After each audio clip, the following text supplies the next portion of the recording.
Hey guys, so our last quadrilateral that we're going to learn about is called a trapezoid. A trapezoid is not a parallelogram. So far, all of the ones that we learned about, parallelograms, rectangles, rhombi, and squares, those are all parallelograms. A trapezoid is not considered to be a parallelogram, so it has some different properties. Okay, here we go. Okay, so to define a trapezoid, I like to define it as a quadrilateral with one pair of parallel sides.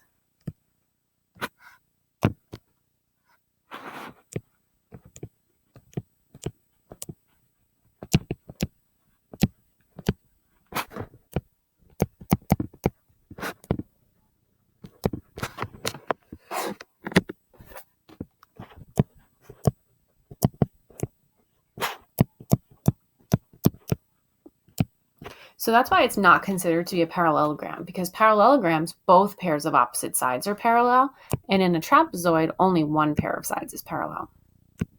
So let's talk about some parts of a trapezoid. These parts are referred to in all the properties that we're going to learn, so it's good to know the names of them. First, let's talk about those sides that are parallel. So those are called the bases of a trapezoid. So you could probably tell that this one here and this one here, those are the ones that are parallel. Remember, parallel means they don't touch. They'll never intersect, and we notate that with arrows like that. So these are the bases of the trapezoid. It's the sides that are parallel.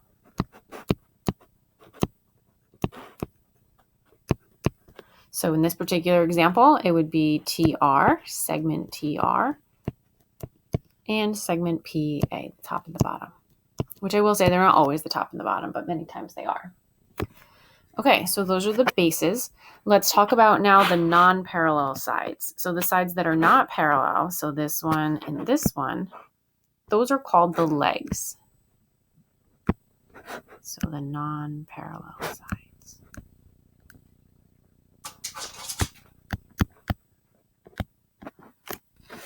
So in this example, that would be this side here, TP, and this side here, RA.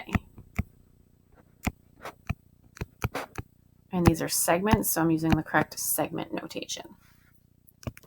Okay, the last part of a trapezoid that we're going to talk about are the base angles. So the base angles are the angles that are formed where each base meets the legs. So like angle P and angle A, that's one pair of base angles. And then angle T and angle R are base angles.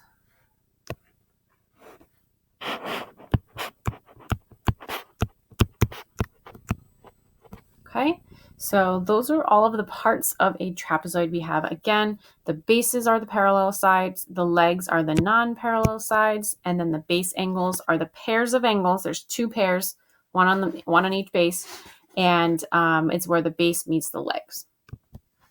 Okay, so now we're going to define a couple new vocab words, and then we're going to talk about the theorems that go in this section. So first of all, an isosceles trapezoid. If you guys remember learning about isosceles triangles were triangles that had two congruent sides. So it's kind of the same idea. A trapezoid is a trapezoid whose legs are congruent. So legs are congruent. Remember, we just learned the legs are the non-parallel sides. So these right here are the legs. So if you were given that a trapezoid was isosceles, that would mean the legs are the same. You can mark them congruent. Sometimes the legs are marked as congruent and it doesn't tell you that it's isosceles, but it means that it is.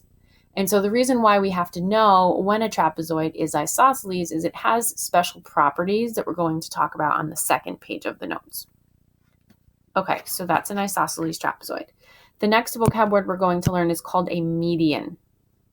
So a median, let me first show you in the picture where the median would be. It's right here. Actually, I'm going to zoom in just a little bit more. Okay, so this segment right here would be called the median. And so what a median is, it's a segment whose endpoints are the midpoints of the legs.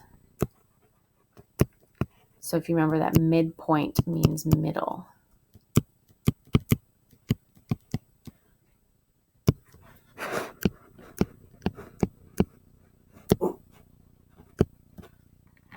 Okay, so let's think about what that means, what we could mark on the picture. So I'm going to use a different color. If this endpoint is the midpoint of this leg, think about how that means this segment would be congruent to this segment. So if this whole thing was like 10, let's just say, like these would both be 5. Same thing on the other side. This is the midpoint of this side. So if this was 6, then this would be 6 and the whole thing would be 12. Okay, so that's what it means when it says the endpoints are the midpoints. There is one other property referring to a median that we'll talk about on the second page when we do all of the theorems.